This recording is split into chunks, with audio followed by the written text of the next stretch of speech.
Hello and welcome to the 2025 ARWS Malaysian Grand Prix from Sepang. On pole today, it's Martin McFry with his 14th career pole position and first in about 2 years as the Foxtail driver seeks to vault himself back into the championship fight. Alongside him, it's the man second in points, Philippe Nicolas, looking to close the gap a little bit here today on Edvard Holm and look to take his second championship for Holiday.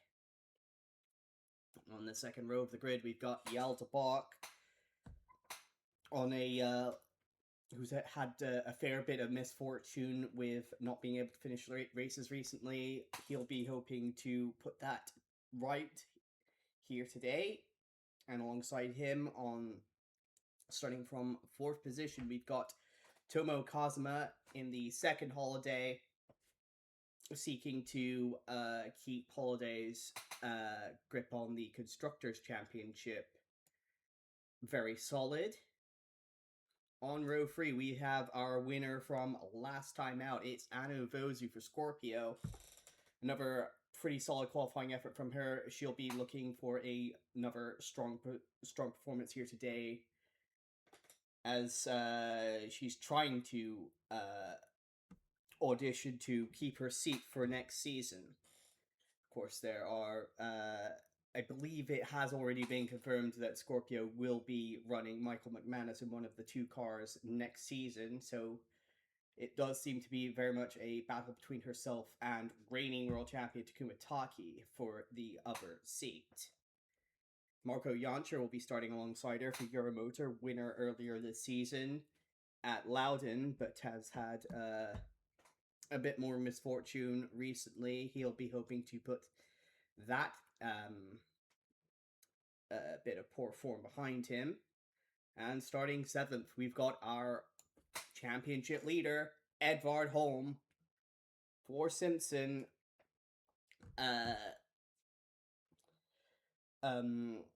Was a very disappointing race last time out for Holm and for the team, as both cars retired very, very quickly at New Orleans in a race that is better left forgotten for everybody involved, frankly. But Holm, again, similar to the race at NOLA, not as good as we've come to expect from him this season in qualifying trim. So he'll be looking to make up some positions early in this race and keep his championship lead alive. And somebody who has had plenty of success here in the past, Kubataki, winning here at this race 2 years ago for his first career win, and then finishing second here last season on his way to his course championship run in 2024. It's been not the season that Taki would have envisioned joining the Scorpio team, but perhaps today he can turn his luck around and start showing us the Takuma Taki we've come to expect of the past couple of seasons. On row 5, we've got Bradley Dagnall and Ben Fleet in the second Euromotor and the second Foxtail, as we would expect towards the back of the i3 powered cards. Not a huge amount to say between them, although I think they both had a pretty solid... Actually, yeah, no, they were both on the podium last time out in New Orleans. So, who knows, perhaps that could be a catapult for them to become... to close out the season strongly. Gary Pacer, once again, not showing very much pace in qualifying, at the very least, for Team Cascadia. He'll be starting 11th, alongside the returning Dave Simpson, ARWS veteran, of course, and winner of several races early in the series history, has come out of retirement to fill the vacated number 3 car after it was revealed that Emma Kickert is leaving the team over disappointment in the in the disappointment in the way her season's gone, really, with very many retirements after a season last year when she very well could have won the title, especially based on her qualifying pace. But Simpson has tapped one-time race winner Final Watson to fill in that car, but of course Watson has IndyCar commitments today, so will not be able to drive the car. So Simpson just hoping to get the bring a car home and get some solid points for the team to keep up their constructors championship bid, which definitely took a hit last time out. On row 7, we've got Václav Malish with checkmate, who's seeming to gain more and more form as the season rolls on. Alongside him, it's Katie May for Jones, who's herself had a very strong run of form and is working her way slowly but surely up the championship standings. Naoki Shinjo will be starting 15th and desperately hoping to bank some solid points for himself and for Mecca. It's been a nightmare season for them. Nathaniel Cameron, the man third in the championship, will be starting 16th for Jones, and again, seeking to keep his streak of consecutive finishes alive here, pick up a solid race, and if misfortune should happen to strike the likes of Nicola and Holm, Cameron could be well positioned to become the championship leader. In fact, I think he's actually within range of taking the championship lead here today. I'll just double check the point standings coming in. Is in fact, yes, he's coming in 46 points behind Holm, so it is mathematically possible, but it would require a early retirement for Holm. On row 9, we've got Imani Burrell, who had one of the few drivers who had a very sterling drive in New Orleans, as did Amy Gauthier. Both of them with solid top 10 results and hoping to build on that here today.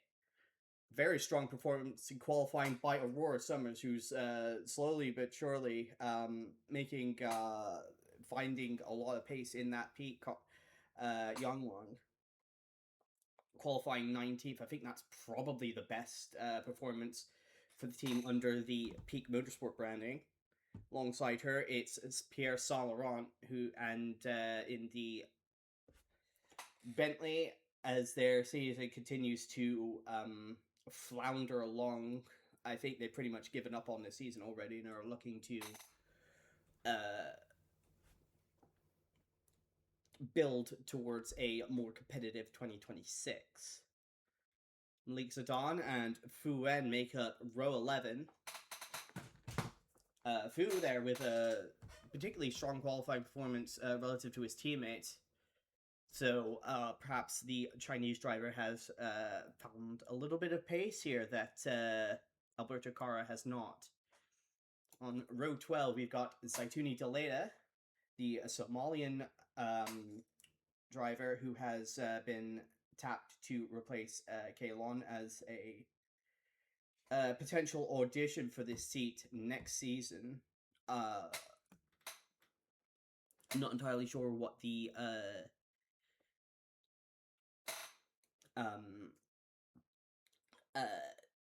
not entirely sure what the plan is for Bentley driver-wise, but other than Kalon is probably returning. I don't think he's intending to retire from the sport just yet, but it is difficult to predict much with the very mercurial German. Alongside her, it is Aki Yamamura in the Adriatica, still continuing to get off the final 2 rows of the grid. They had a pretty strong performance, probably the best race of the season at New Orleans last time out, so maybe they're finally getting to grips with the Adriatica. And on the final row of the grid, we've got Alberto Cara for Yangwang and Stephen McIntosh for Peak, the final race in that car before the return of the injured Riley Griffith. And with that, the start of the race is just moments away. Engines fired here in Sepang, and we are go! It's a solid launch for Martin McFry, who leads from Nicola. We've got one of the Scorpios looking up the inside. It's Anu Vozu with a big dive up the inside, and she's looking to take over second place. That is Nicola around the outside, as we've got some contact in the back. We'll have a look now to see exactly what's happened to cause this issue. It's a little further up the grid. Ooh, Gary Pacer, and I think that's Ben Fleet involved. Ooh, there. Pacer, I think, got barged around by Dagnall.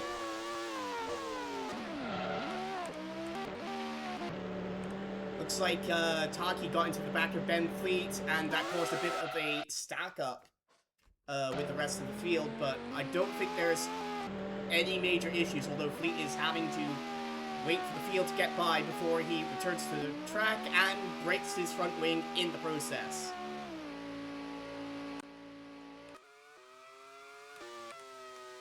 So it is McFry leading from Nicola, Vozu, Kazuma, Yoncher, Debok, Holm, Taki, Dagnall, and Dave Simpson up into 10th place. But sensationally, it's been a fantastic start by Aurora Summers, up 8 positions on the start. What an incredible launch by the Canadian, up into 11th. She'll probably not be able to hold on to that position, but that is just amazing work by her to take advantage of the chaos on the start, and she's now in a very solid position to bring home some much needed points for peak.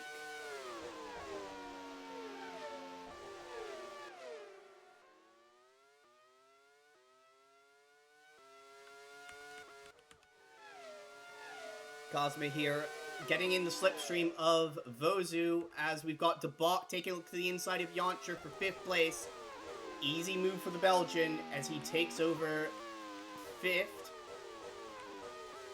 Summer still hanging on to 11th. She's ahead even of Gary Pacer, who, well, of course, got nudged around in that first quarter bit of contact. Saituno Deleta up to 16th as well, though she's got a lot of pressure here from Katie May, as we also see up ahead, Amani Burrell's gotten around Aurora Summers, and May completes a move on Deleta. A little further down the grid, we've got Cameron. It's a poor start for Cameron.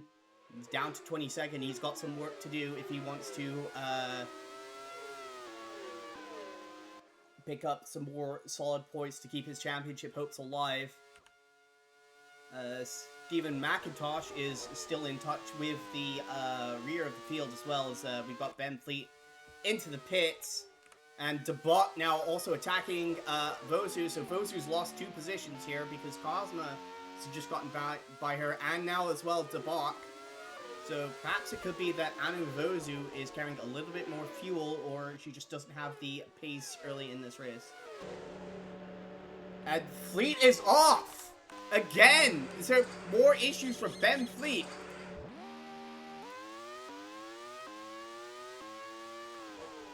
Oh goodness, the transmission has failed immediately as he's left the pits. Oh, that is devastating for Ben Fleet. He must have just torn the gearbox apart as he's gone up through the gears into the first corner, and it's a very short and disappointing race for Ben Fleet after picking up his first podium in 12 years.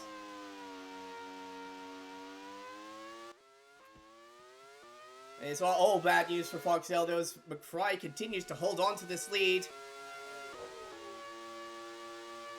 Has about a margin of just a little under a second from Philippe Nicola, but Tomo Kazma has just put in the fastest lap of the race here. He's got Yoncher closing in on Vozu for 5th. Holm, Dagnall, Taki, and Simpson remain the top 10. Pacers worked his way up to 11th. As we might have expected, Summers is starting to slip backwards in the running order, but still has got great track position in 16th place so far. Looks like Gautier has gotten around Malik Zidane for 19th.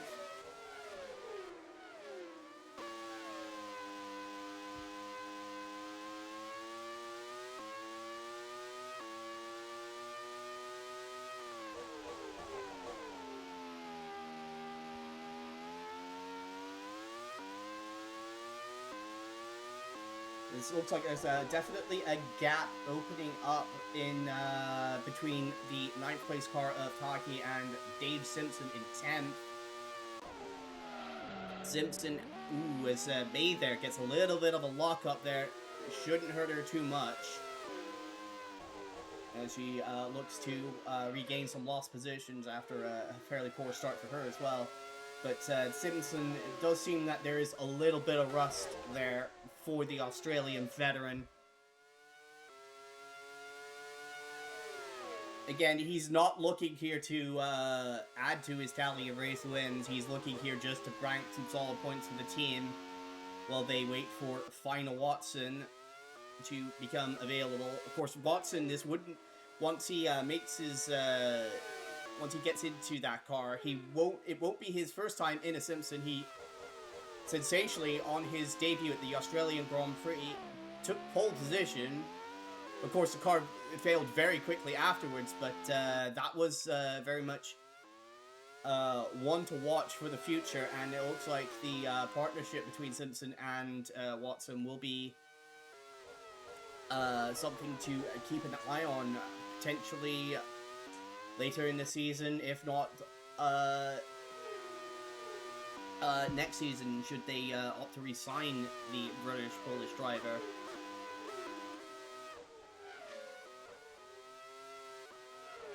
If we look a little further down the grid, Cameron has made it past Pierre Saint-Laurent, so the Canadian really not having very much pace to write home about here. In fact, it looks like he's coming under attack from Fu Wen in the Yonglong.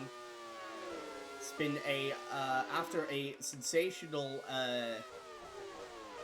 debut season in 2023, it's not gone the way that Pierre Saint-Laurent would have hoped, as we see Gautier there take 17th from his teammate Saituna Deleda.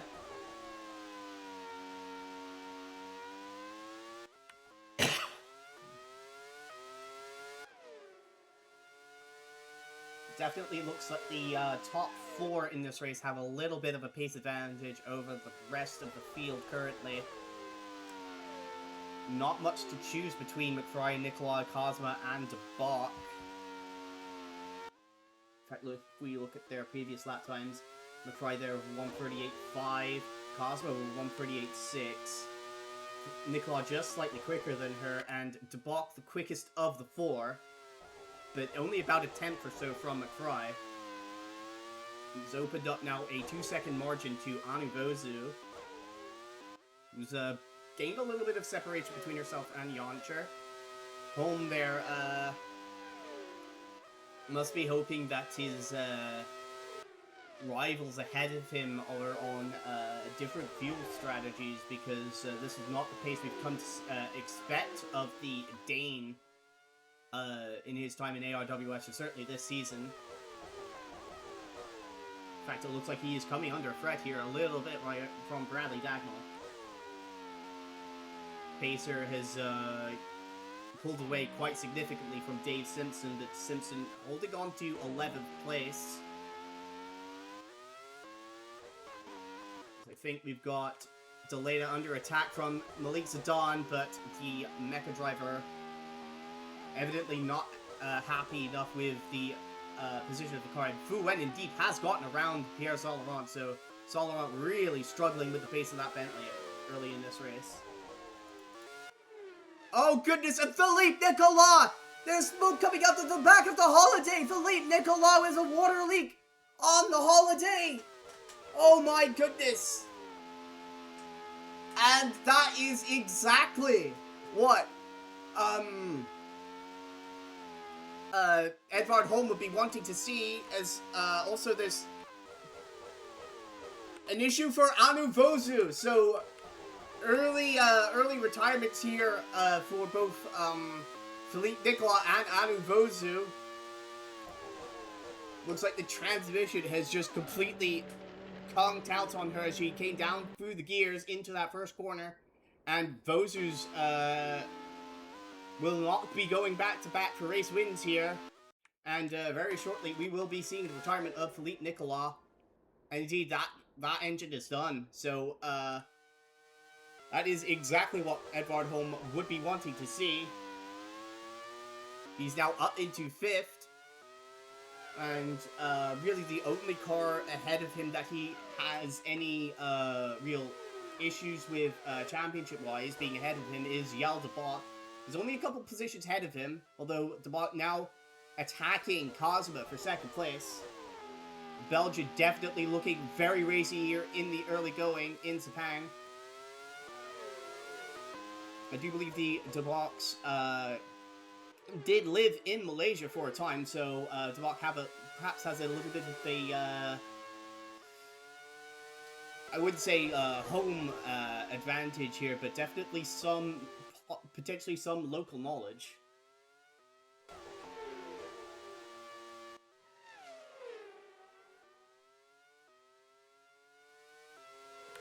Seeing another overtake further down the field. That is Nathaniel Cameron. And Cameron, after that sluggish start, is making headway through the field, just passing Zidane for 17th. Deleda hanging on pretty strongly to 16th. The Somalian hasn't exactly had the most sterling of reputations, but definitely has a vote of confidence from the Bentley team boss, Kalon, and she is very much showing that she is worthy of that, as I think that is Bradley Dagnall, in fact, passing Edvard Holm. Indeed, Dagnall with a very strong run out of that final corner, picking up the slipstream from the Simpson, and it is a very easy overtake for the Euromotor. Holm does not have any interest in fighting Dagnall at this stage of the race. His focus is purely on regaining some of those lost points in the championship fight that he that were given away with the early retirement in New Orleans. Up front, though, it's all good for Martin McFry. He's now got a 2.5-second lead over Cosima. De Bok all over the back of the Holiday. She's very much playing defense here. Not her top priority is not going to be on attacking McFry for that race lead. Currently, is De Bok making a very late lunge up the inside. Backs out of it at the absolute last second. I think you're going to need a little bit more than that to throw off Tomo Kazuma, though. So Holm down to 6th now. Malish is up to 10th, so he's gotten around Imani Burrell, and May is also working her way through the field up into 11th place, passing the Adriatica. Aurora Summers still running very strongly in 14th, ahead of Gautier in the checkmate. Then it's Delado coming under pressure a little bit now by Malik Zidane. Zidane's gotten back around Cameron somewhere along the way. Yamamura in 19th.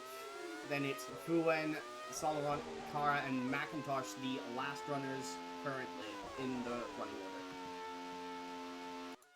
I think that is Zidane now really sizing up the Bentley of Delata for that 16th position. The Egyptian former Formula 1 driver here making a move up the inside of the Somalian, but that Bentley has enough straight line speed to fend off the Mecha. Can he get a better run into the first corner this time?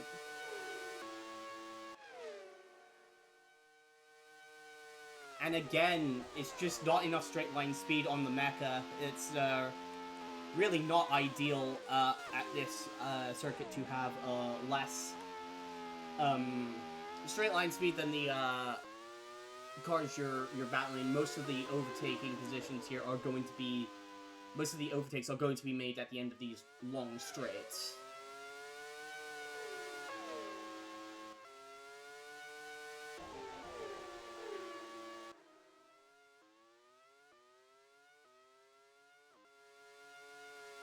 And Shinjo there up the inside of Burrell. So Shinjo takes 12th place. Burrell going a little bit backwards here at the minute.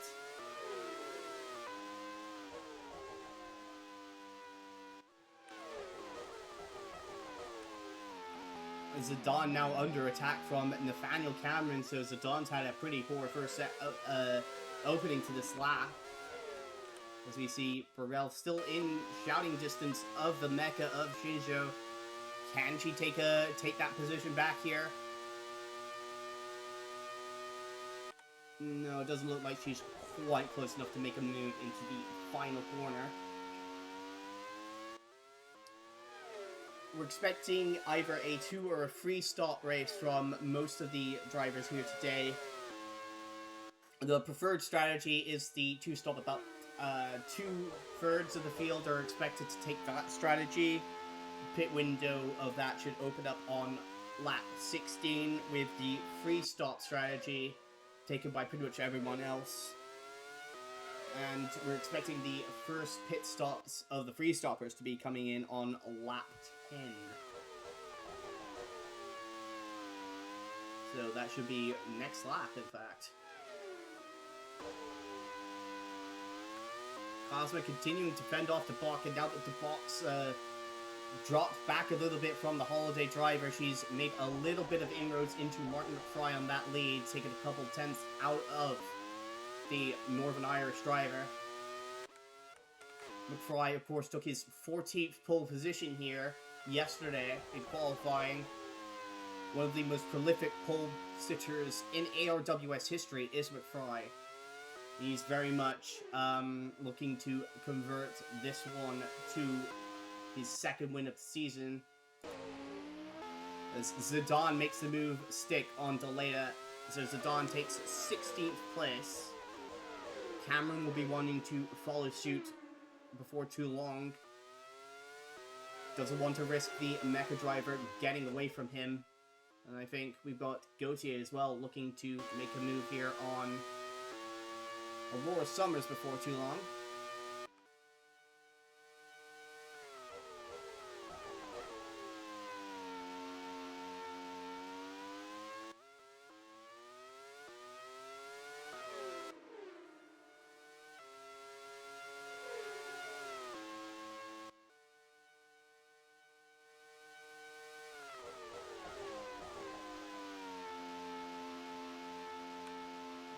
Not there, not yet, at least. But Cameron has definitely closed in on the back of the Leda.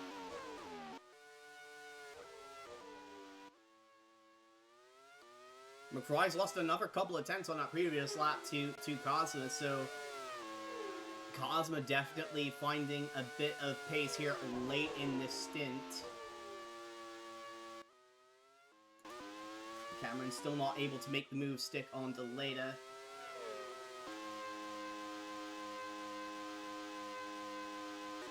He's got so much more pace through these high-speed corners, but had to back off a little bit. I think he picked up a little bit of understeer in the dirty air of the Bentley.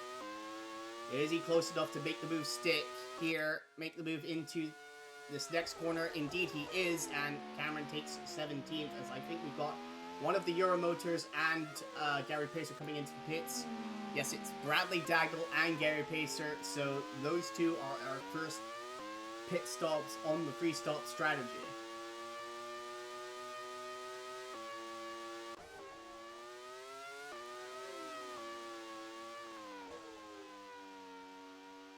Meanwhile, Stephen McIntosh continues driving along pretty sensibly here, as I think that's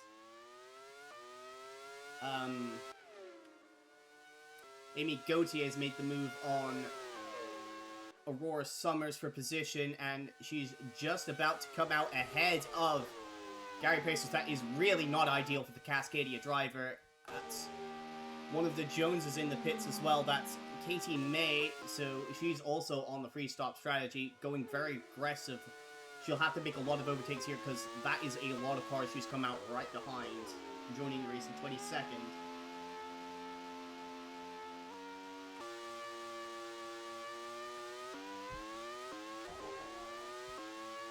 Block looks like he's closed in a little bit back in on Cosma. Could the Belgian have another crack at second place here? And not too far behind Martin McFry either in this battle for the top 3 positions. Not quite close enough to take a look on this lap though.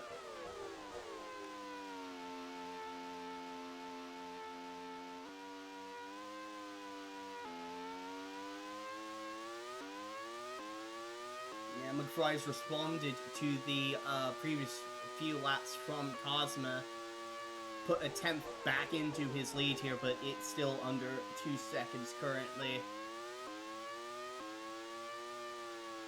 These drivers fighting for every 10th that's available to them.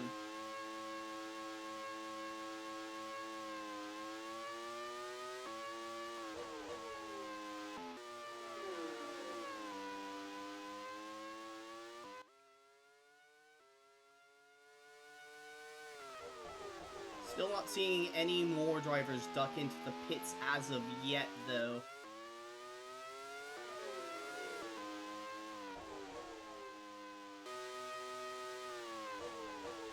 As Shinjo... Oh no! It's another engine failure for Honda! Oh my goodness! And Shinjo and Mecha, their nightmare season continues. It's so... The new Honda W12 engine program has been nothing but disastrous for Mecha this season. As we see, Casey May there held up from taking making a move on Alberto Cara due to the yellow flags. Tries to force her way through on the inside of the following left-hander. That is not an expected overtaking spot.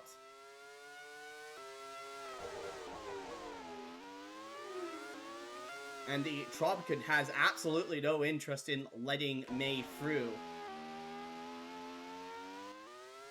Is definitely going to harm May's chances of making the free stop strategy work, as DeBock has closed right back in on the tail of Tomo Kazuma. Could the Belgian make the move stick this time around? He'll need to pick his moment carefully, and that is not the place to make that move. So he'll have to close back in again, I guess.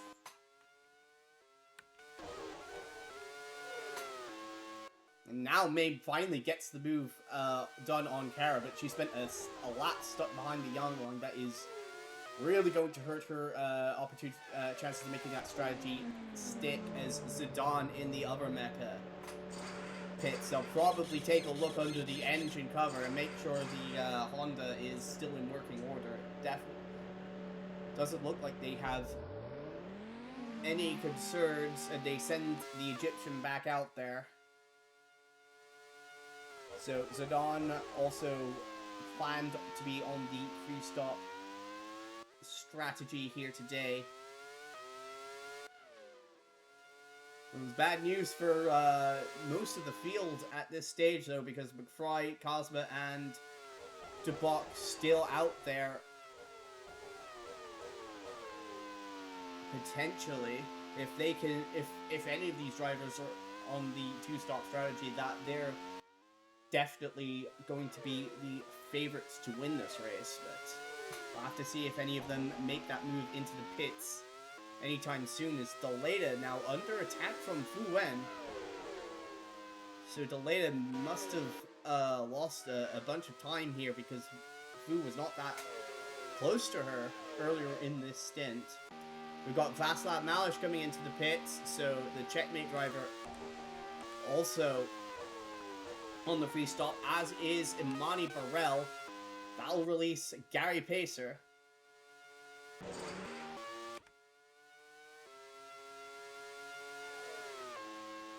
There goes Gautier through.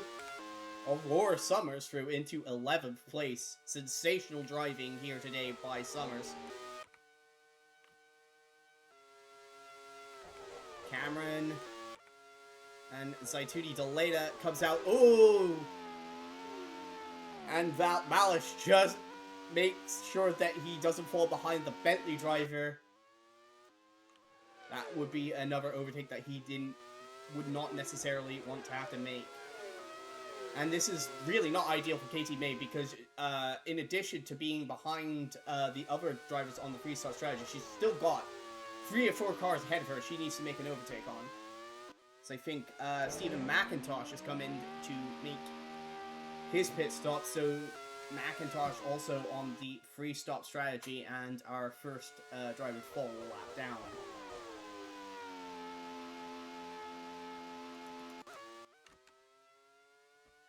It's Fu Wen here attacking Deleta for 14th. Not quite looking to make the move yet.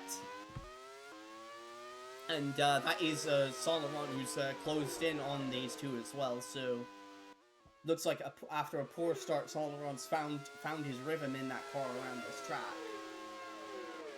Still really not the type of race that Bentley would be envisioning here, though, having to fight the much more underpowered Yongwon factory effort.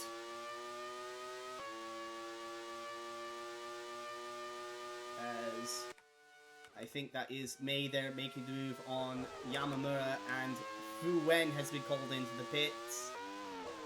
So Fu on the free stop strategy.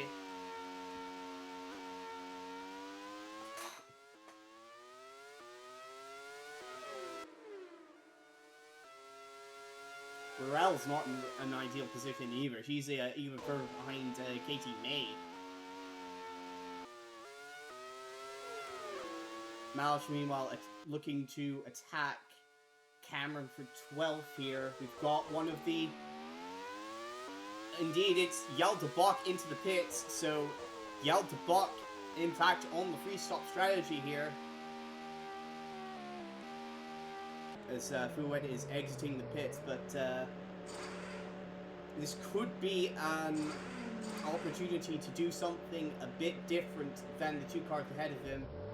It's going to take quite a aggressive remainder of the race for Debak to make the strategy work, but if anybody has the pace to do it, it could well be Yal Debak.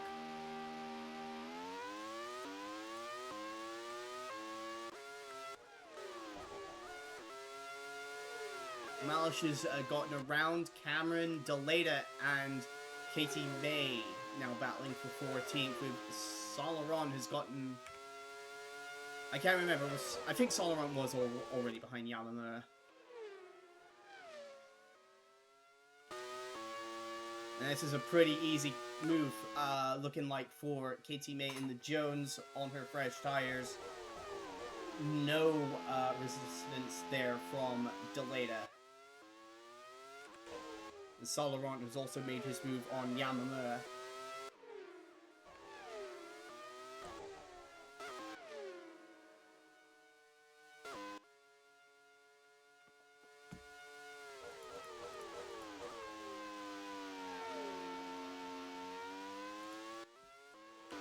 And Tomo Cosma is into the pits as well, so she's responding to the aggressive pit strategy by Yal Debak.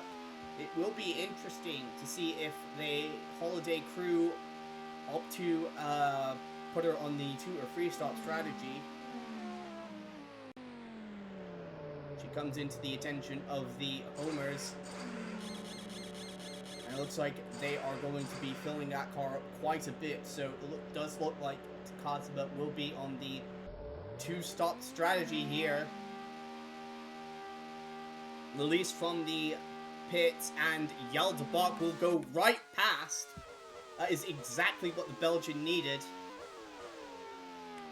He's going to have to drive very quickly over the next 40 laps to build up a full pit stop, though, over Kazuma to make that strategy work. And Deleta is off!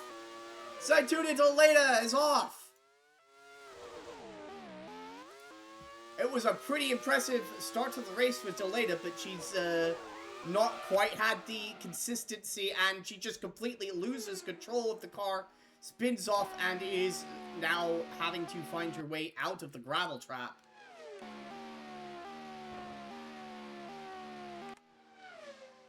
She's kept the car running, but she's pretty deep into the gravel. Oh, that's really disappointing for Doleda.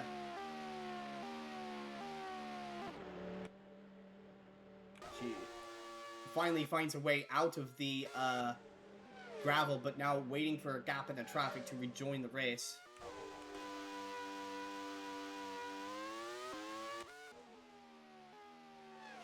Probably not the safest place to park the car, but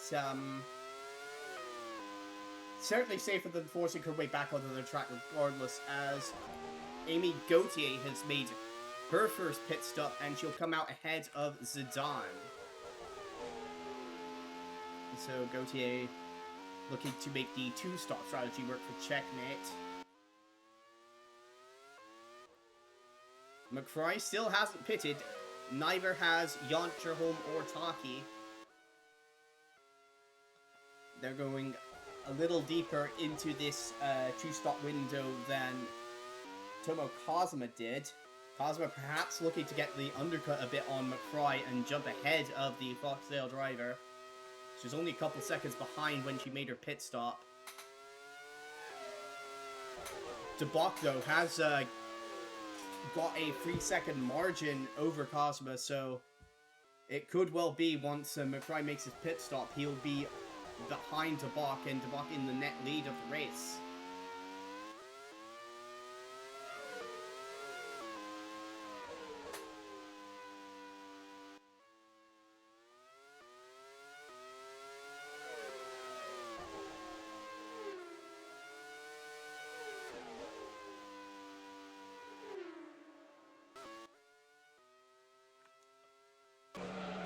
Oh no, it's Stephen McIntosh who spun!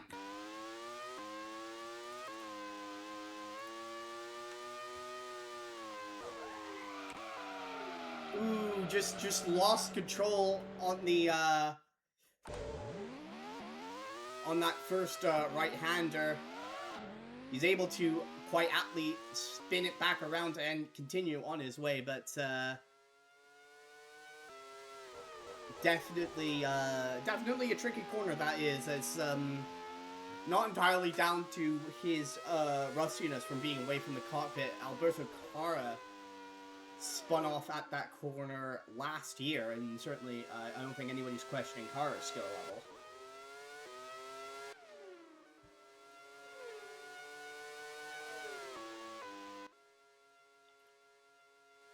As Edvard Holm continues on, very much driving a controlled race at this point, not looking to overstress the cars. We've got a driver who is looking to put his car, well, not looking to overstress his car, but put it right on the limit, is Yaldapok, who's just set the fastest lap of the race. DeBock now within 28 seconds of McFry has opened up a 4.2 second lead over Kazuma. He very well could be making that free-stop strategy work for him. Again, it's absolutely crucial that once McFry makes his pit stop, DeBock comes out ahead. And then he can start working on building the gap he needs to afford the extra pit stop, as I think Cameron has made it past May. No, May was looking to overtake Cameron here into the final corner. Certainly no team orders at Jones, as but May has a bit of a lockup and Cameron holds on to the position for now. I think Burrell's just gotten around Pierre Saint-Laurent, having passed Yamamura earlier. McFry has lapped Kara.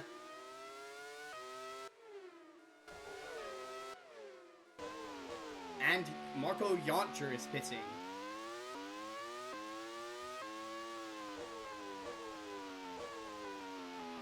McFry still out there, though. He's going quite long on this first stint.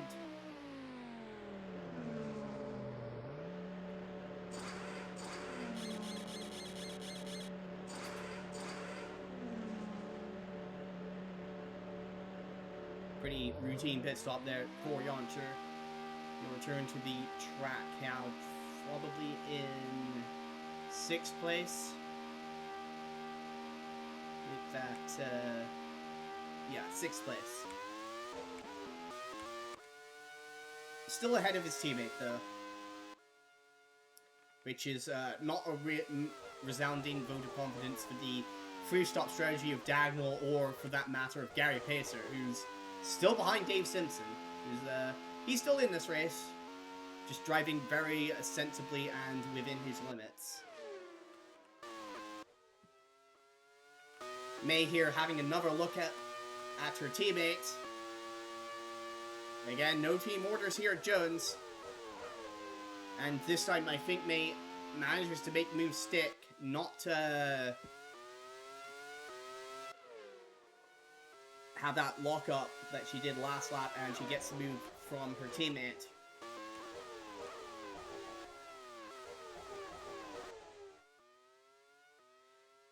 So our new 2nd place driver is Edvard Holm.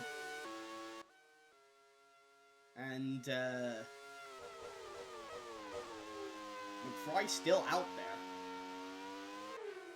So this is some very impressive race pace from Martin McFry.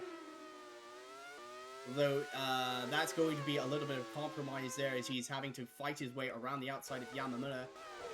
And I think Takuma Taki, indeed, making his way into the pits.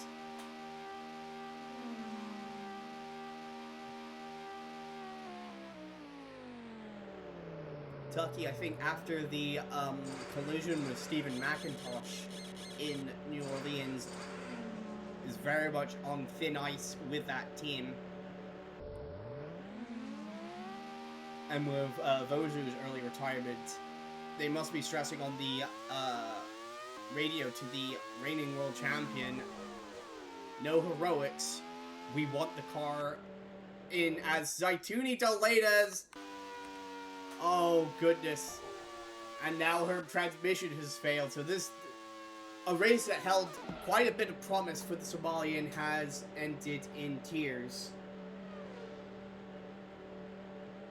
She'll be bitterly disappointed about that.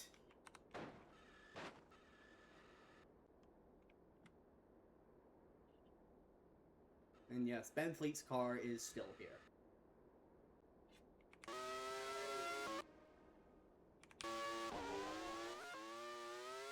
That is the bot getting around one of the young ones.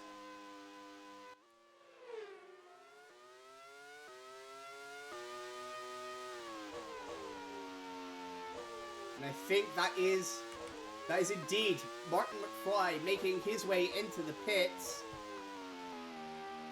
DeBock has taken about 4 seconds out of McFry's lead since I last checked. Solaron coming here.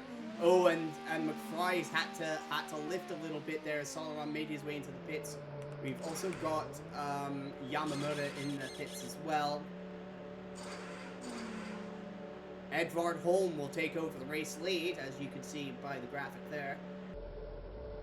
And that is, oh goodness, McFry there having to wait for both those other cars to come through, and not only has that allowed Yael DeBock to jump McFry, but so has Tomo Kazuma.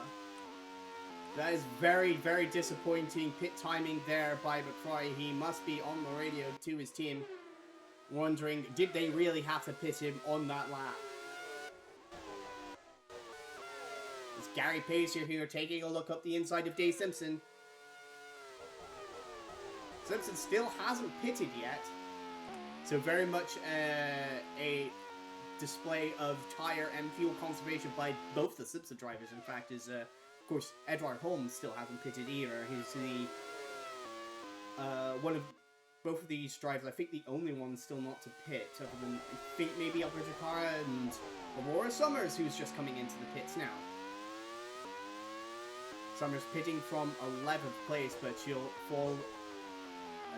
She'll give up a few positions here, but it's definitely been one of the best drives from the Canadian, who's definitely, after a strong start to her ARWS career, it's taken her some time and work to start showing more of the results that were expected of her.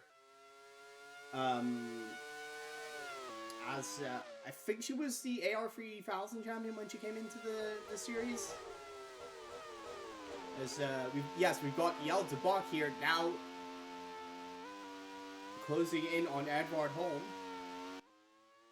looking to take the race lead from the Dane. This is effectively a fight for position, although Holm will be pitting in a few laps as, of course, Debach, both Debach and Holm still need to make 2 pit stops at this moment in the race.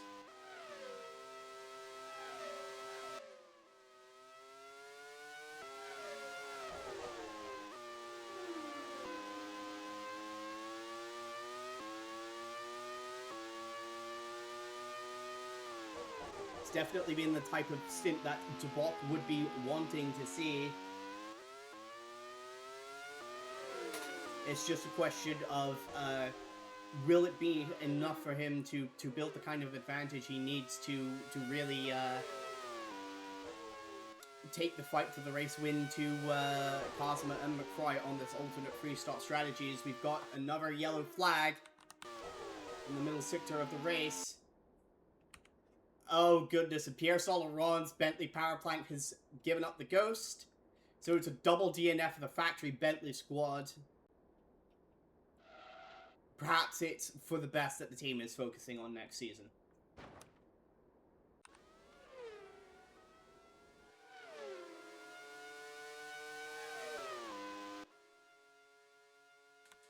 Debach here up the inside of Edvard Holm, who immediately goes into the pits. I think that threw Debach off a little bit. He had to be a little bit tentative into that final corner. Not certain what the championship leader was up to at that moment in time. But Debach now our race leader. Importantly, well, I guess the timing is still a little bit not ideal at this point. Is McFry's definitely closing back in on Tomo Cosme. He's got a fair few lap fresher tires than the Japanese driver. That could be what he needs to redress the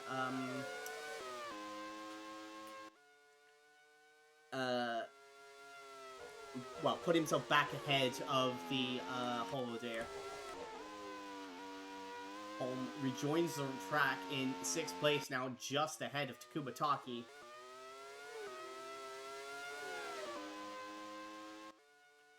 But behind Bradley Dagnall, which is probably not where he would want to be, as he's trying to warm up those tires and keep Taki behind him.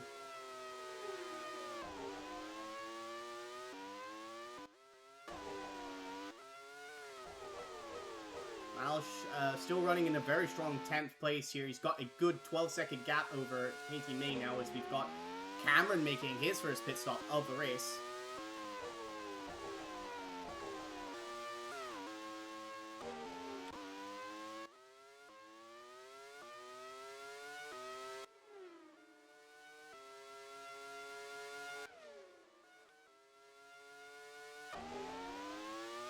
And Kara also into the pits.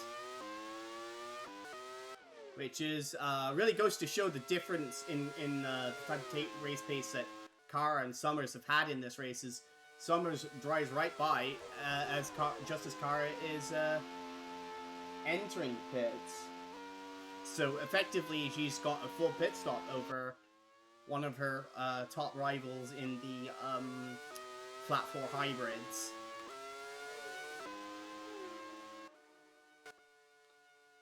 And Edvard Holm here attacking Bradley Dagnall for 5th place, but the Yoro motor, as we've often seen, very strong in a straight line. It's going to be quite difficult for Holm to make that move stick.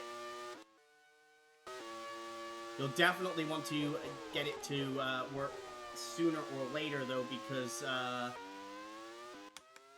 he could still be...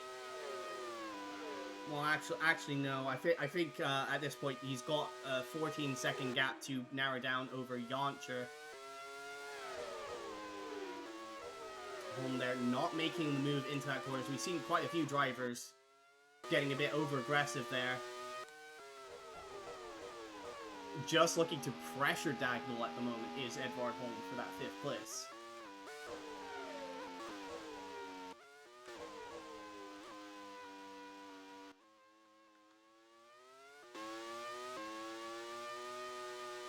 Might be sizing up a move into the final corner here.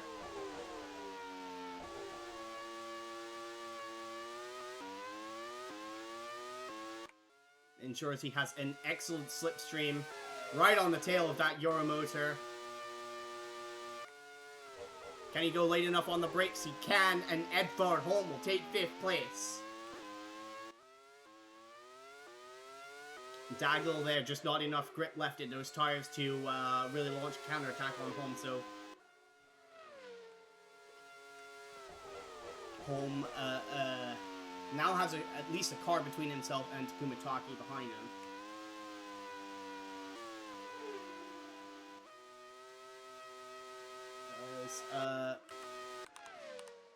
Perhaps more importantly, there was a battle for 2nd place that I was not aware of, as McFry's caught run down the gap between himself and Tomo Kazuma and has retaken the position from Kazuma.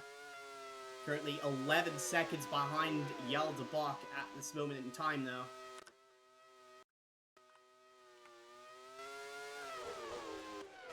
That is not the full amount of the gap that de Bok needs, but he can't worry about that at this moment in time. He's got to focus on just building that up bit by bit over the remaining 32 and a bit laps.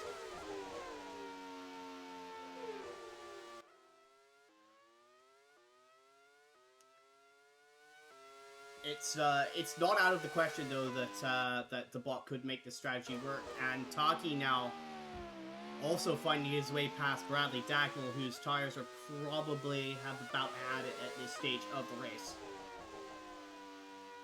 I think we'll be seeing the 2nd stop for the free stop strategy cars before too long. Oh goodness, a car has fallen off the track. This has certainly not been Kara's best track, and he's lost it in much the same way as Deleta. He did just manage to catch the car, but damaged the front wing going over the grass, and that's going to really hamper his hopes of maximizing his position in this race.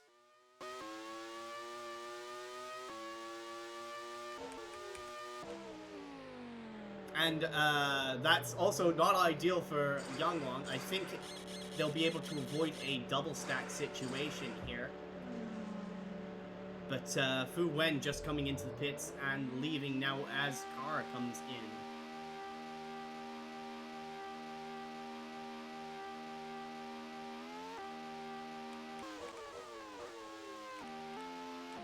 This is also worth keeping in mind, but Steven McIntosh is not that far behind the Yangwangs.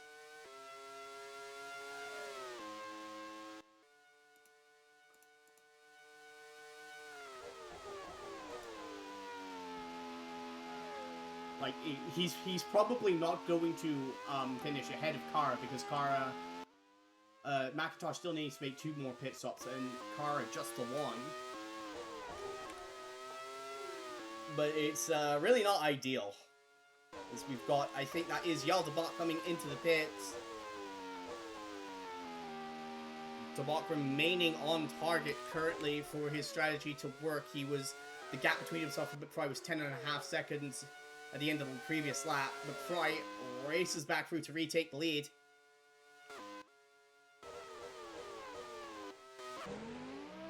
As de Bok is released from the pits and will come out right behind Nathaniel Cameron Jones.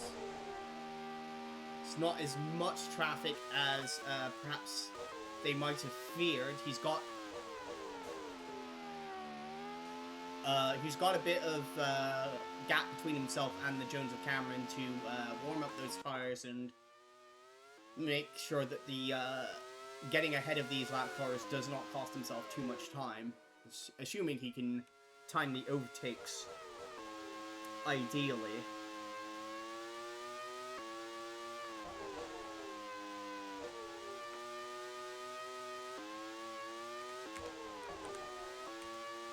Actually, it's worth pointing out that Yoncher is actually not that far behind Cosma or McFry at this stage in the race.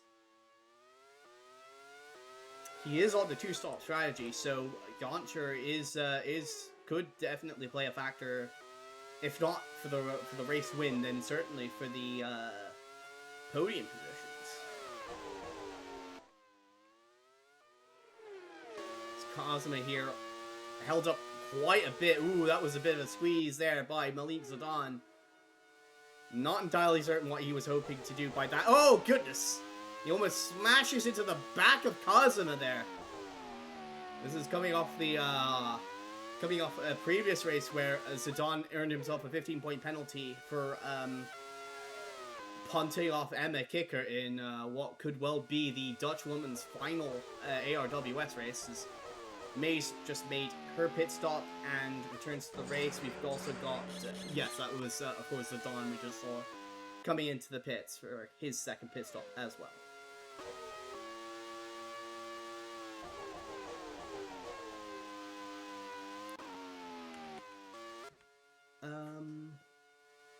If we look at the lap times, McFry's previous lap was of a 1:39.7. Cosma was held up a little bit in traffic, was a second slower than McFry. Yoncher a little quicker, in fact, than our race leader currently. As Yeldebach was on his out lap, but we'll definitely have a look next time around to see the kind of pace differential, as the block, I think, would have hoped to have been a little bit closer.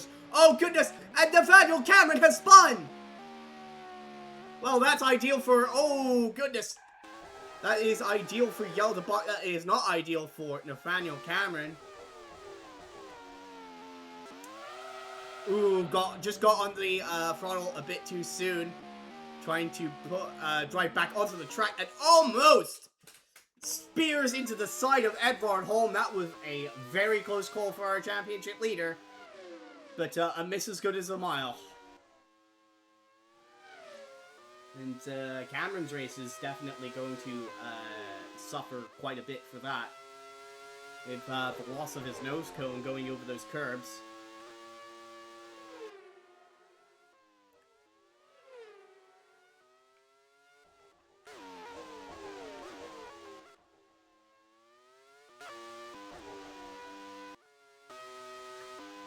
We also got Tomo Cosma coming into the pits with a loose wheel!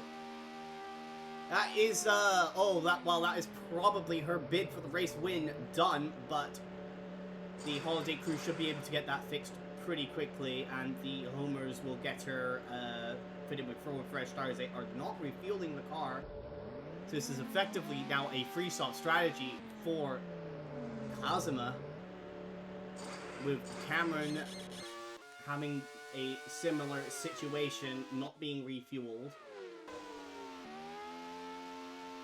So Cosma's hopes of winning this race have definitely taken a major hit here. McFry now leading by 7.5 seconds from Marco Yoncher. McFry's previous lap was a 1:39 flat. Yoncher held up a little bit in traffic there, about 3/4 of a second slower. Yeldebach, meanwhile, with a 1:38.2. That is not exactly sure what the... Oh, he's 16.8 seconds behind McFry currently. It's, well, it could work. It still could work. It's hard to project that exactly how things will work, because we've got a few more pit stops being made here. Vassal Malice just being released. Stephen McIntosh, and this is Amani Burrell also. And Yontra there, thankfully he comes out just ahead of McIntosh. He did not want to be in the same sort of situation as Takuma Taki did, where McIntosh, unsighted, re-emerged from the quite dangerously designed pit lane and into Takuma Taki, who evidently was not paying attention to what his spotters were saying. Bradley Dagnall making his second pit stop, as is Gary Pacer, so their strategies continue to be mirrors of each other. And we've also got Dave Simpson into the pits. So very late. Is this Simpson's first pit stop? It is his first pit stop. What is the strategy he's on?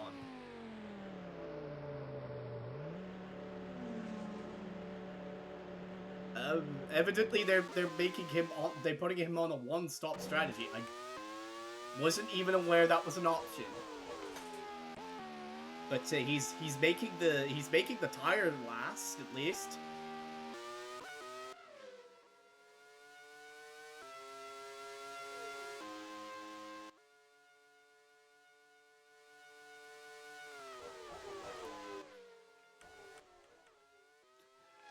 Tabak here with a little bit of traffic ahead of him to negotiate, including Stephen McIntosh.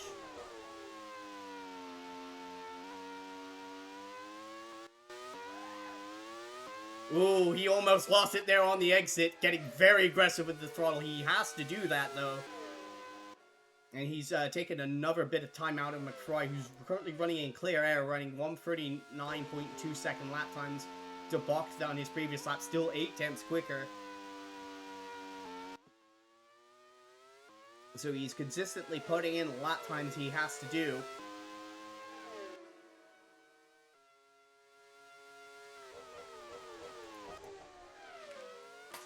I think that is Burrell, who's just gotten around Summers. Summers still putting in a pretty solid race here.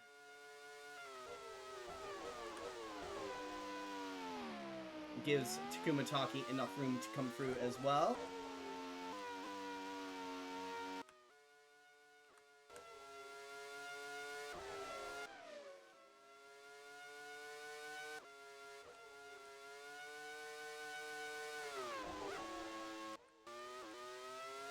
But now has gotten around Katie May, who's just got to get around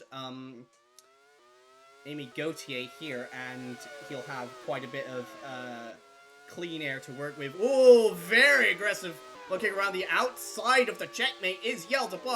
He's gonna make it work though, my goodness!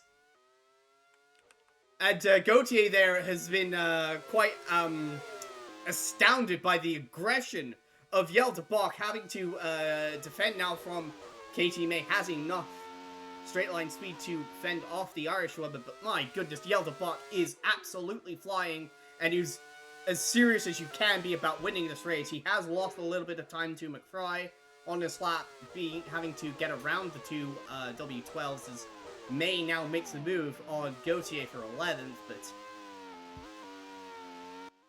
now Tabak can start pumping in the kind of laps he can do in clean air.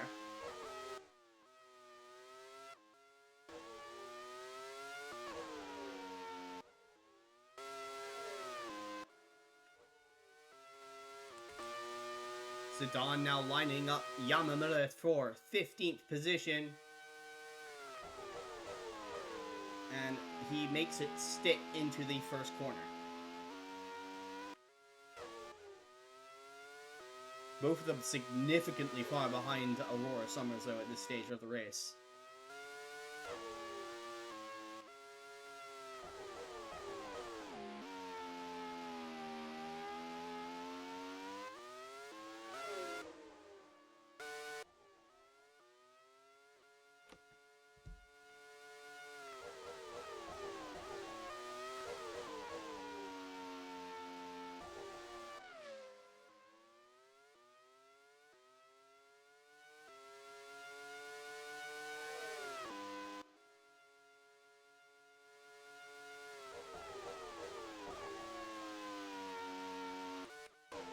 So McFry, previous lap, 1:39.2.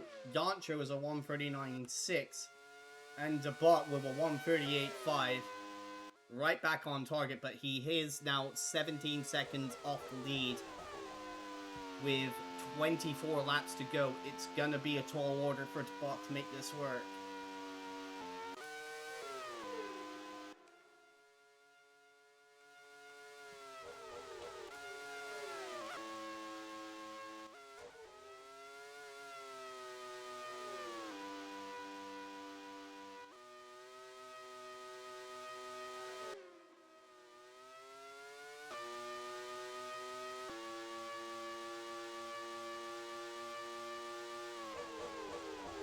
I think that is one of the Euro motors coming in. That's Bradley Dagnall with an electrical issue, so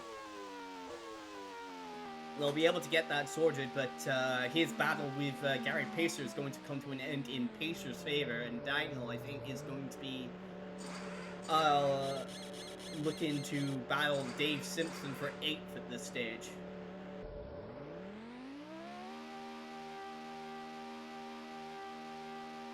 As there goes Simpson into 8th place. And I think Dagnall's going to be hard-pressed to get that position back, because he still needs to make one more pit stop. Whereas Simpson, I believe, is fueled to the end of the race. That is Taki forcing his way past Stephen McIntosh,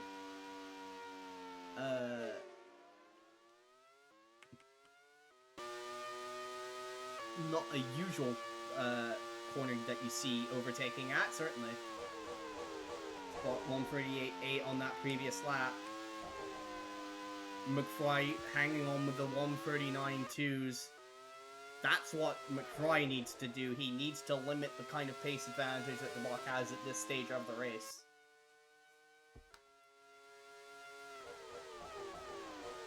McFry will be looking to make his final pit stop within the next 7 or 8 laps.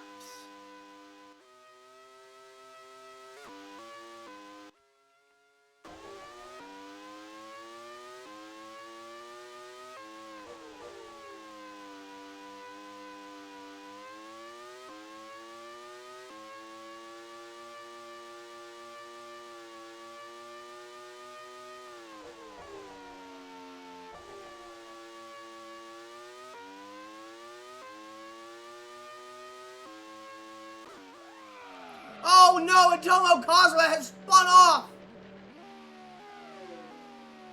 And her race goes from bad to worse. She's very deep in the gravel. She should be able to get it back to the track, but she's going to lose a huge heap of track position. First, getting herself back on track, and then she's going to pull that car back to the pits, get her front wing replaced, and then get back on the track. As there goes Gary Pacer through to take the position. Kozma slowly but surely working her way back to the track, but she's gonna have to back off here, as here comes Dave Simpson to take position, and Bradley Dagnall will also come through.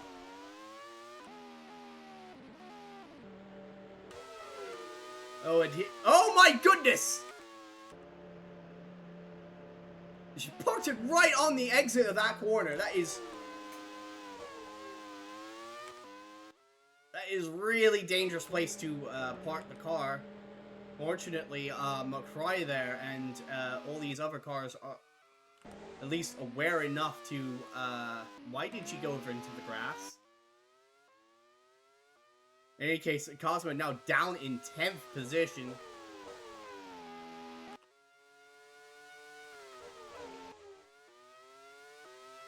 And that's gifted another position to Edvard Holm, who's now up into 4th place.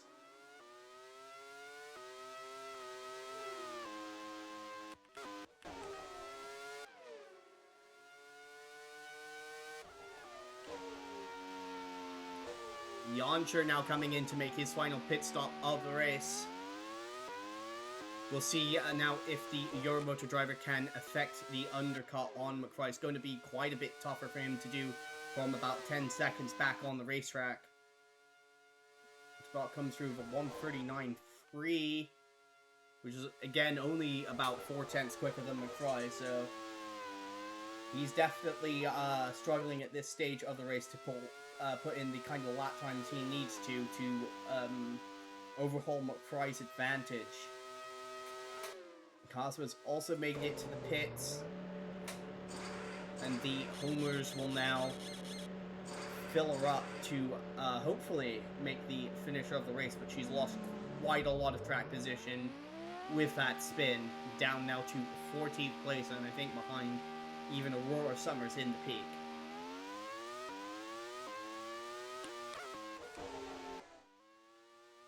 Summers, who now has lapped her teammate.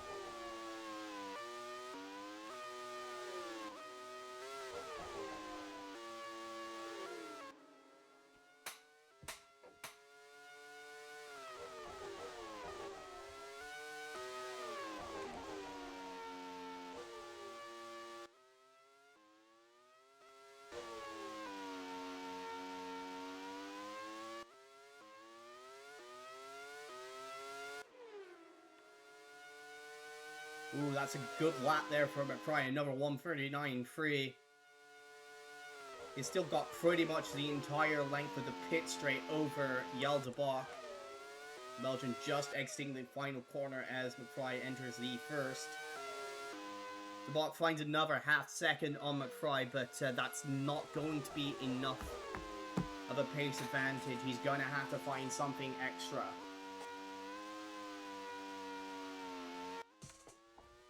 Especially considering McFry is scheduled to make his next pit stop in his final pit stop rather in the next 5 laps or so.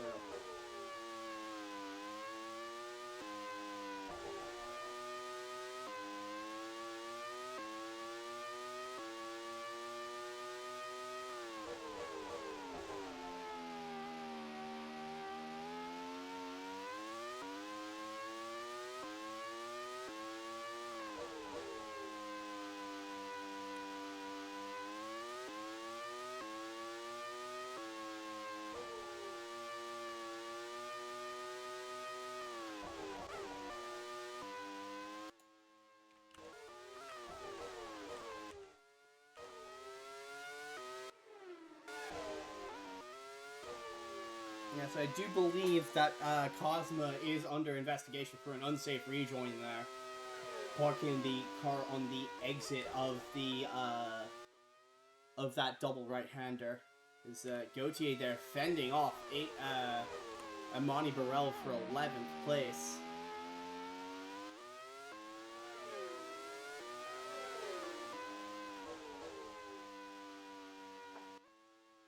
Cosma also under investigation. Along with Cosma are, I believe, Cameron for that rejoin that almost saw him take out Holm and Zaituni Zaleda, who similarly parked the car right on the exit of another corner. Spirell along the inside of Gautier. Gautier is making a pit stop on this lap, so that is a bit of a moot fight there.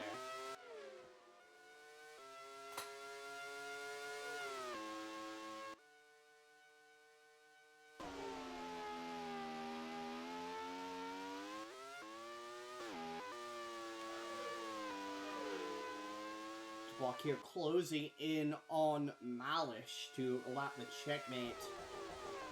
You want to make sure that this move is quick and clean.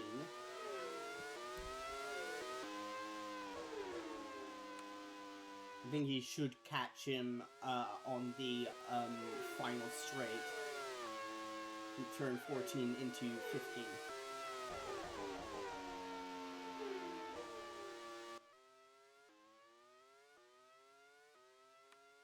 Or maybe not, he's a little bit too far back, as McFry is making his final pit stop of the race, so Martin McFry into the pits on lap 39 here.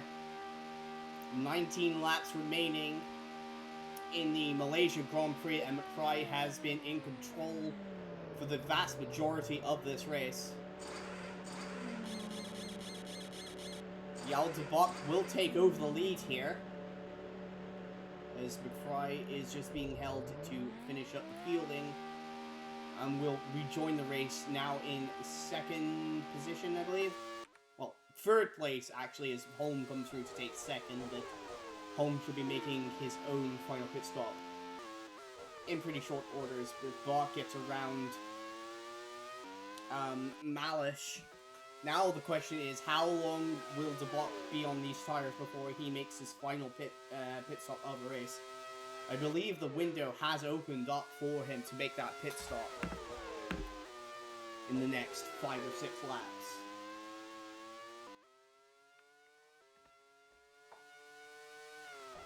Ideally, Cascadia should be making that pit stop pretty soon.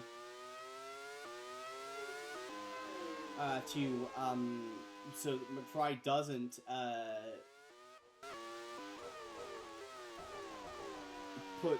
doesn't take any time out of put any more time between himself and the block on these fresh tires.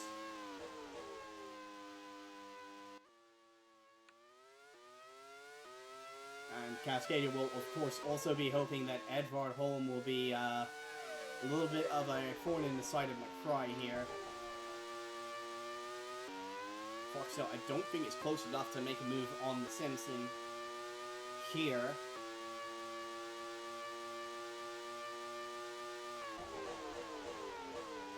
And Holm will stay out for another lap. McFry will want to get the move done here into turn 1. I think he's close enough to do it, though. Moves to the outside of Holm. And there is really nothing that Holm could do. He just doesn't have enough grip coming out of that corner to have the straight line speed to fight the Foxtail.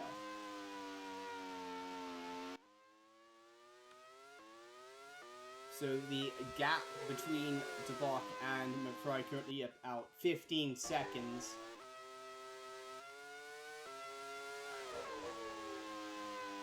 Debok still about a lap or 2 away from being pulled into the pits.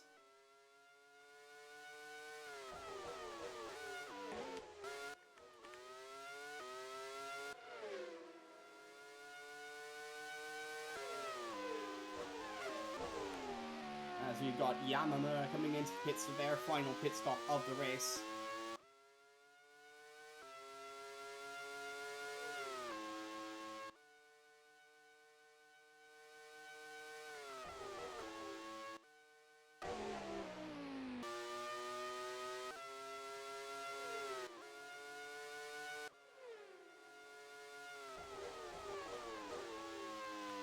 Debok staying out for another lap here. Malish is in for his final pit stop of the race. Debok with a 1:38.9. That's one of his quickest laps of the stint. Well, this late into the stint. So he's definitely getting the low fuel advantage.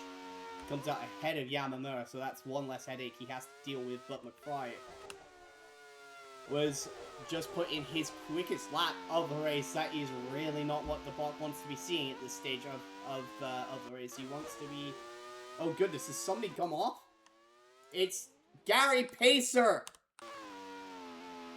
Oh no, Gary Pacer. While his teammate is fighting for the race win, Pacer lazily spins off into the gravel here. Like, I think at least you could say for Deleta and for Kara, they were attacking the corner. Pacer just seems to have very lazily just spun off into the gravel here, pointing the wrong way. That's going to enable Dagnall to retake the 6th position. It's also going to allow Dave Simpson through. Pacer breaks his front wing on the gravel here, still driving backwards. Waits for his teammate to pass before he continues to make sandcastles, trying to find his way out.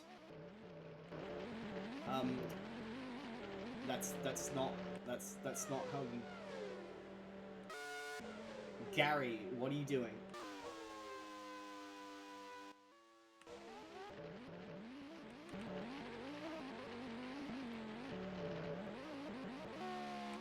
Well, he's got it out, but yeah, that's not ideal. We got Fu Wen into the pits now.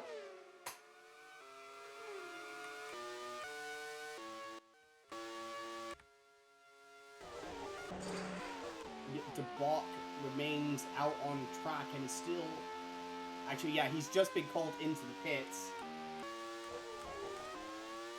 And also to the pits is Edvard Holm. This pacer now comes in to get that front wing repaired.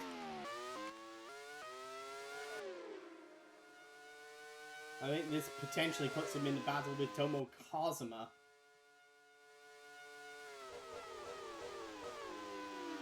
The Archer reclaims third place here.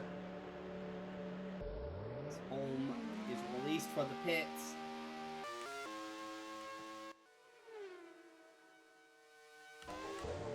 And again, should still be clear of Kumataki for fourth place now. Summer's now in for her final pit stop.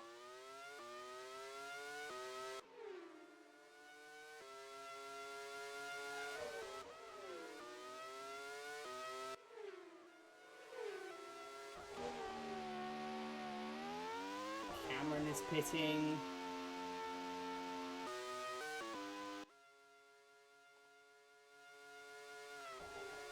And De Bok now flying into the pit lane, aggressively attacking the pit entry. He's got a 14-second advantage over Martin McFry. That's not going to be enough for him to hold on to the race lead. As here comes Martin McFry to retake that lead. That's an agonizing 8.5 second wait for De Bok, but he's got 15 laps now to chase down and pass our race leader, Martin McFry. Kara is coming into the pits for his final stop of the race.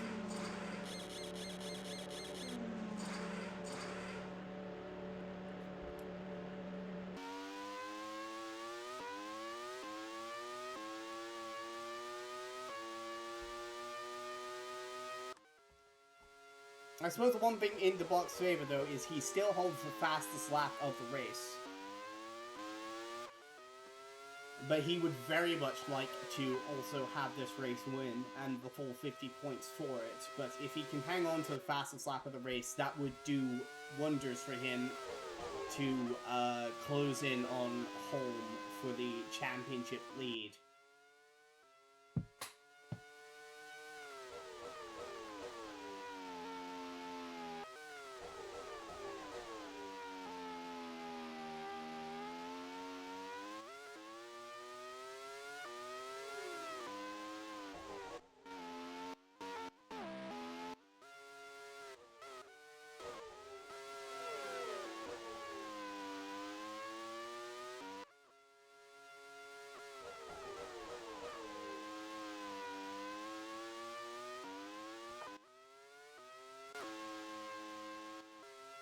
Kazuma has recovered currently to 10th place.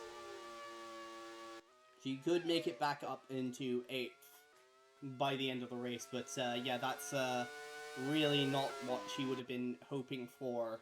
She was, of course, a major factor in the looking to be a major factor for the race winners. We've got May into the pits now. De Bok's gap to McFry now 15 seconds. And McFry's previous lap was 1:38.9. May have been traffic affected on that previous lap, though.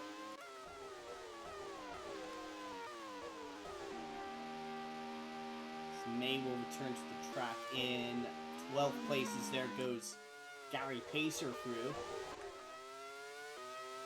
So she's got some work to do to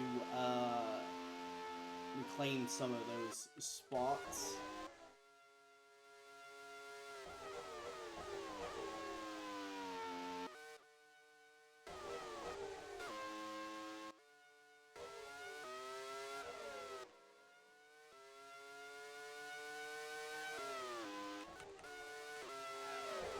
De Bock here catching Fuwen in a not ideal position for the Belgian.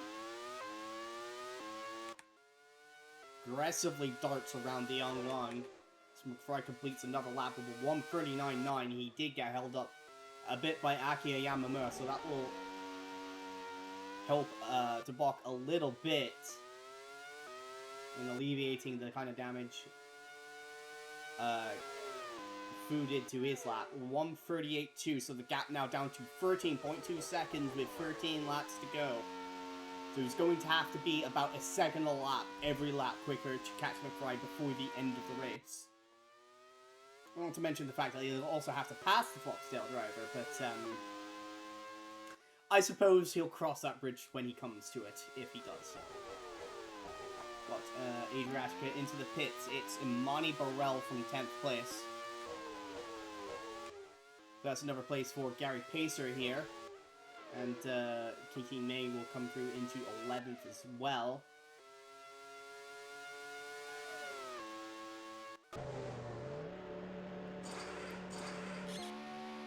Zidane also into the pits.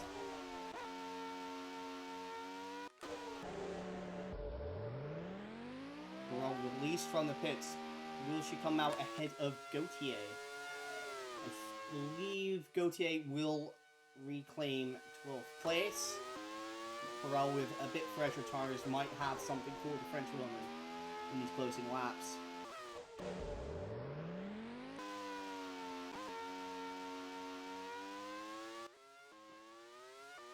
That's another lap in the books for Martin McFry, who starts lap 47. 12 laps to go. 1:39.1 was his lap time.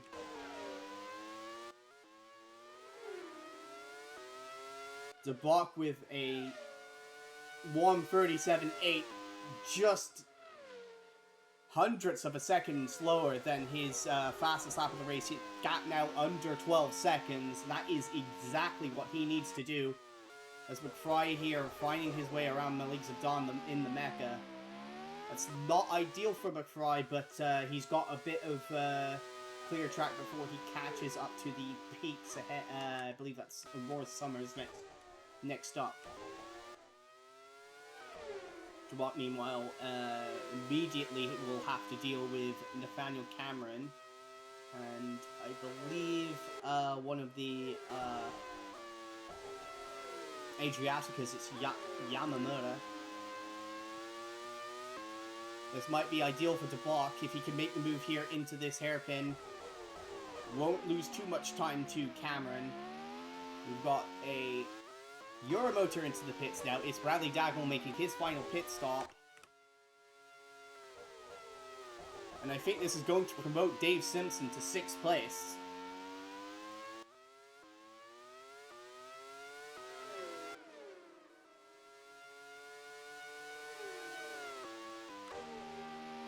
Dagnall release will not be too far behind Simpson, so that could be another battle brewing. There is McFry now over 1:39.4.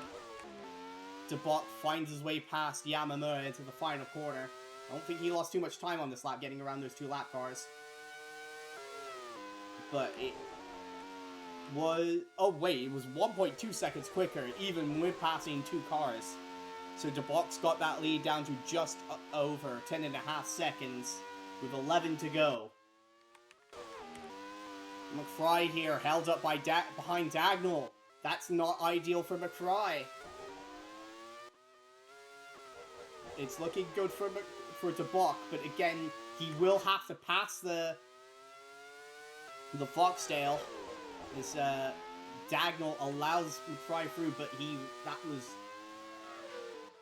McFry had to be a bit cautious entering that corner. He did not want to run wide and lose even more time and possibly a front wing. That's going to be more time in the favor of Yeldebach. Burrell's caught Gautier now for 12th place, and Burrell will take 12th right back.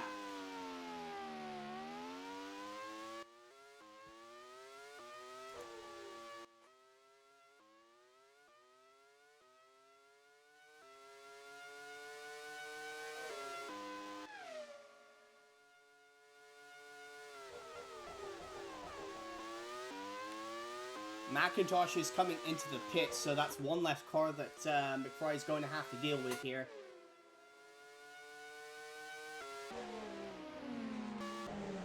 Unfortunately for McFry, McIntosh is not going to come out ahead of DeBach either. And that's another 2 seconds that DeBach has taken out of McFry. The gap now down to just 8.5 seconds with 10 laps to go. That really was a difficult time he had getting around Bradley Daniels at 140.5. McFry's going to have to hope that Daniels is similarly difficult for DeBach to pass. That's going to come up in a few laps for the Belgian.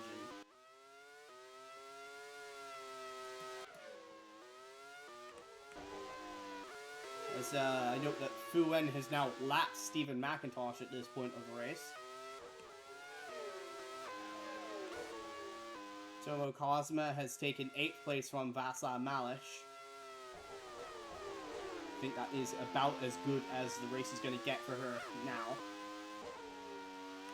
Very disappointing 8th place she's on for. Of course, she was leading after the first round of pit stops, having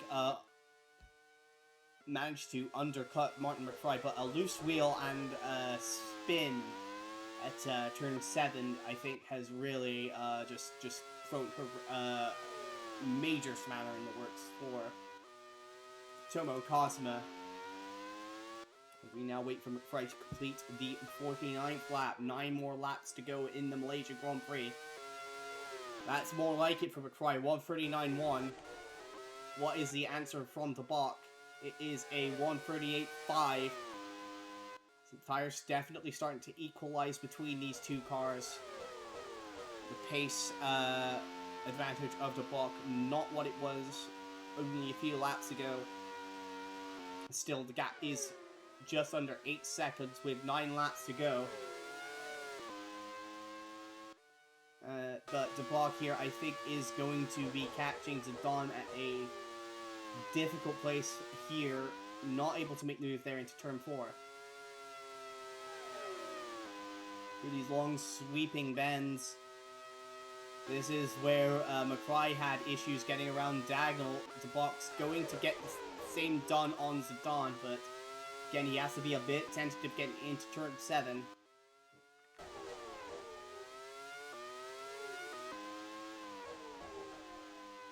McFry, meanwhile, I think he's going to catch Summers here. Pretty much at the ideal spot. I don't think he's going to be able to pass her down the back straight here into turn 15, but possibly on the main straight into turn 1. If not, then he'll have a good opportunity on the run down to turn 4 here, where May is just putting a lap on with her car.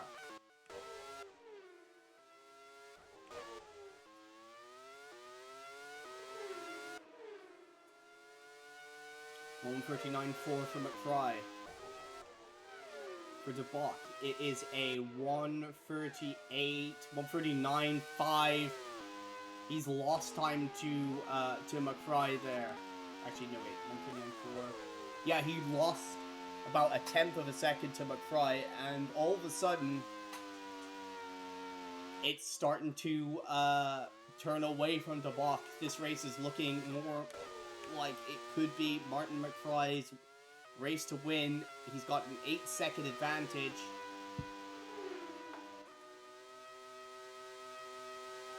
And DeBach, and 2 cars between himself and DeBach.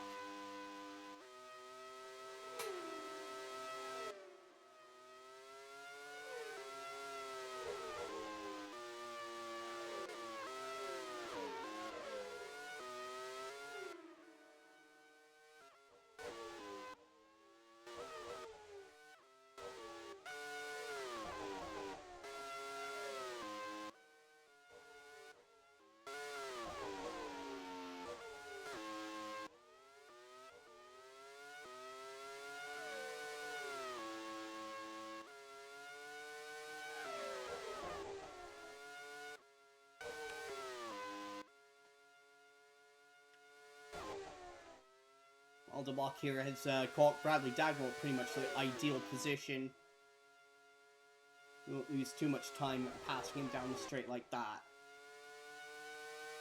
So 139.2 for McFry. And again, Debach still 139 flat. That's not going to get it done. The gap's still roughly around 8. Willows! Oh, sorry, that surprised me. Yeah, it's Nathaniel Cameron. An oil leak on this Jones, and his race is at an end.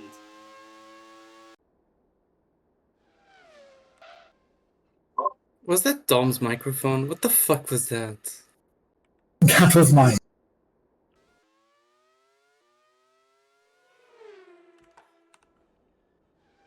But yes, Nathaniel Cameron is out of the race.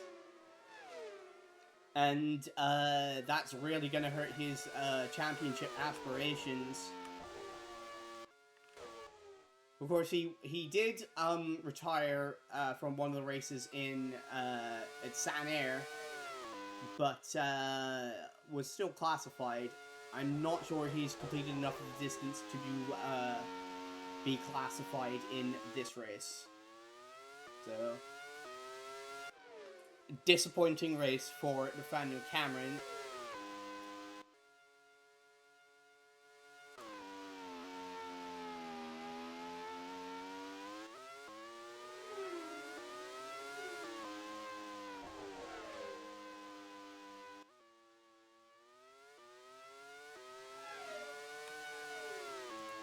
It has been quite low attrition. We still got 19 cars running here, so definitely seems a lot of the ARWS teams have toned down. Oh goodness, that is Martin McFry! Martin McFry is out with a suspension failure. Yaldebach takes the race lead. Oh my goodness, that is devastating for Martin McFry. Suspension failure. He's trying to get it back into the pits, but it collapses on the pit entry and he cannot turn the car. Oh my goodness, and he is absolutely devastated. He had driven this race perfectly, but it's not going to be enough for Martin McFry. Oh well. And he is out. Marco Jancha up second then. Indeed, Marco Jancha will take over second place, and Edvard Holm will be promoted into a podium position.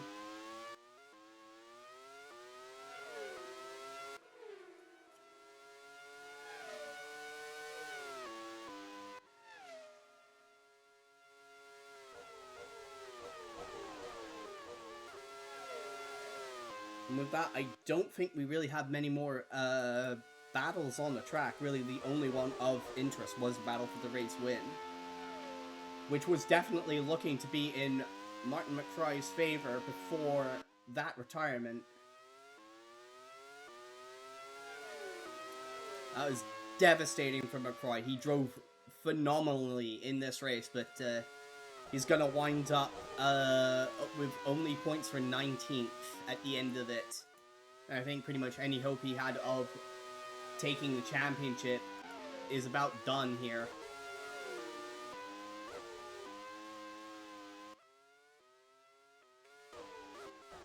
Also, I don't think Dagnall is really looking like he'll be able to close in and pass Dave Simpson. So Dave Simpson is looking good for 5th place here.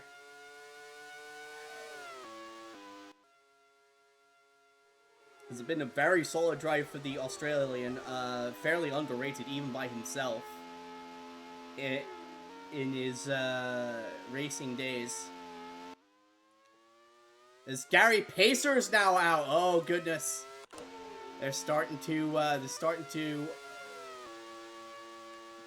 drop like flies now. It's an engine failure for Cascadia, and they're gonna have to hope that there isn't a similar issue on the box car, because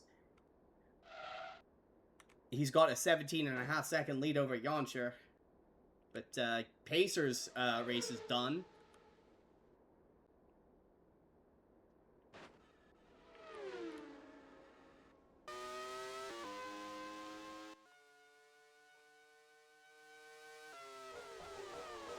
So that is, well, that's one more car that won't get past Martin McFly at the very least, but that's going to be very limited comfort to the Northern Irish driver.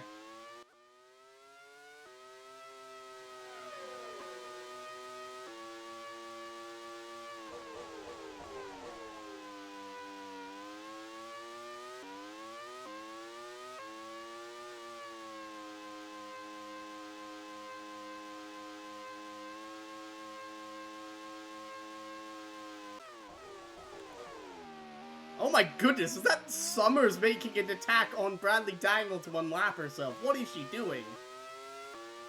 I suppose you could give her points for effort there, but that is really not really going to achieve much in the grand scheme of things.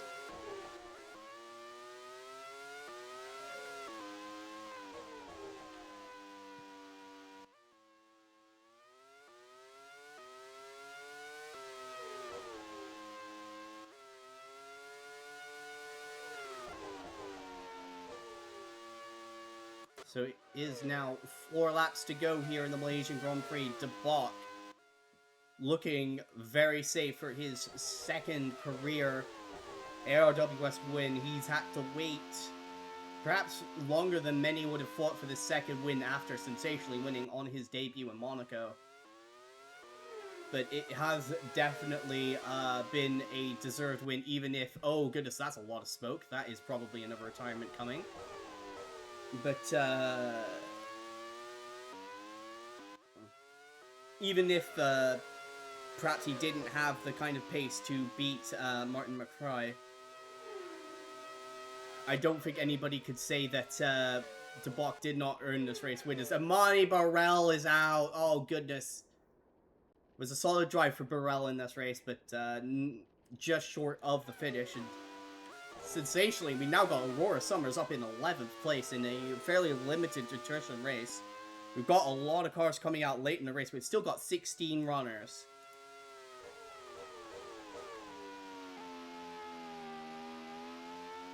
Maybe we shouldn't have commented on the attrition rate.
Oh no, Edvard Holm!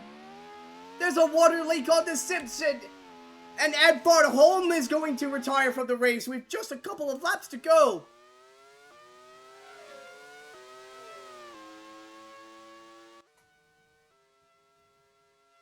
Oh, that is going to be devastating for the Dane, who looked like he was going to have a solid damage limitation kind of race. But that is his Jetstar engine completely cut out, and he's not going to be able to finish this race, retiring on lap 56, so he's probably going to wind up behind everybody except Stephen McIntosh, who's still running. That is really unfortunate for Holm. Looks like just as it was looking like he could have a strong chance is at taking a championship.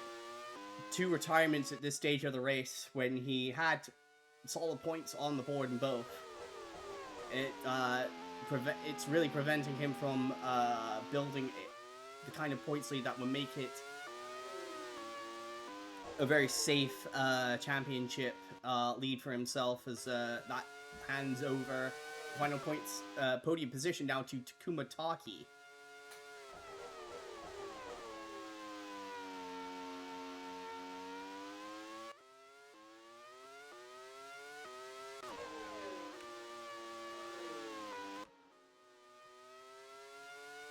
Dave Simpson there will not be pleased to be seeing his other car stopped at the side of the road, but that does now mean that he's up into 4th place. Bradley Dagnall is starting to close the gap quite significantly between the two of them, but it's not going to be enough for him to catch the Australian before the end of this race.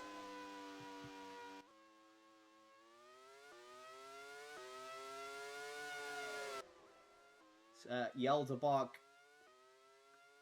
comes down the back straight here, looking to start the final lap of this Malaysian Grand Prix. One full of many twists and turns.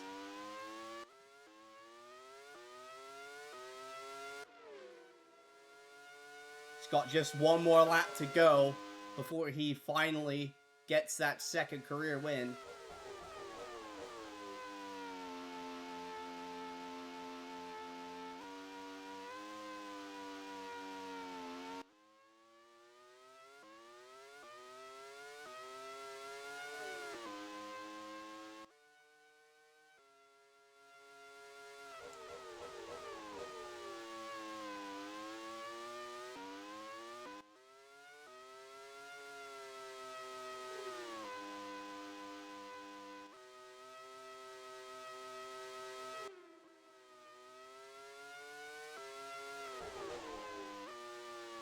It didn't look like it was going to be a very, it didn't look like it was going to be this kind of a dominant win for Yeldebach. After all, he opted for the free-stop strategy when his closest rivals for the race win were on the preferred, safer 2-stop strategy, but he gave it his best effort, put in some fantastically quick laps. And we've got another car off. Who is it? It's Marco Jancher! Oh, goodness. What happened to Marco Jancher? His engine failed on the final lap of the race. Oh, shit. So he should at least still be nailed on for the podium, but my goodness, that is a very unfortunate end to the race for Marco Jancher. But a fortunate end to the race for Yeldebach. As he rounds the final corner, he's shown plenty of pace, but had a bit of luck with his main rivals dropping out through misfortune and their own mistakes. Yeldebach wins the Malaysian Grand Prix. Dave Simpson comes across the line to take a very well-deserved 4th place on a unexpected 1-stop strategy. Gautier will finish 9th. Bradley Dagnall, a solid 5th place considering his issues. Aurora Summers with a brilliant top 10 finish. She drove great in this race, ahead of Malik Zidane. Tomo Kazuma will be ruining this race, I think, for quite a while. She could have won it very much herself, if not for a loose wheel and spinning off. Takuma Taki will inherit 2nd place. Will that be enough for him to stay in the running for the Scorpio Drive next season? Vasily Malish will take home 7th. Yamamura picks up the points for 12th. Fu Wen right on their tail for 13th. Stephen McIntosh finishes the race with just 1 spin across his 2 starts. So, I suppose job well done there by McIntosh.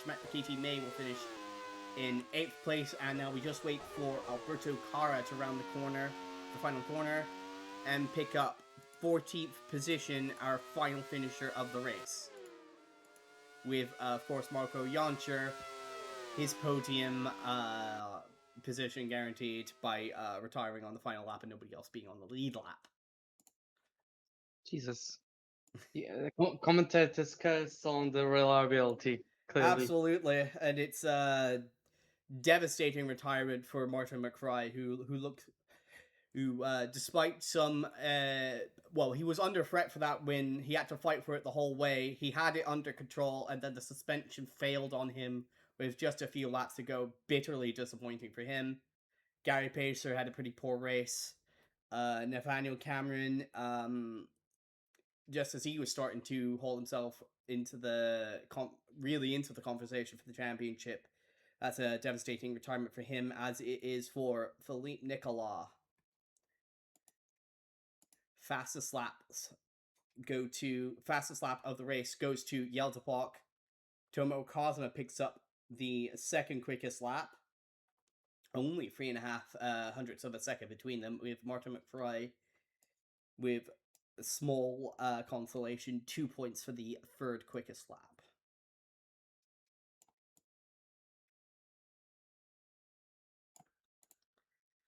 And that is it for our coverage of the Malaysian Grand Prix. We will see you next time from the Eurospeedway Lausitzring in Germany for the German Grand Prix.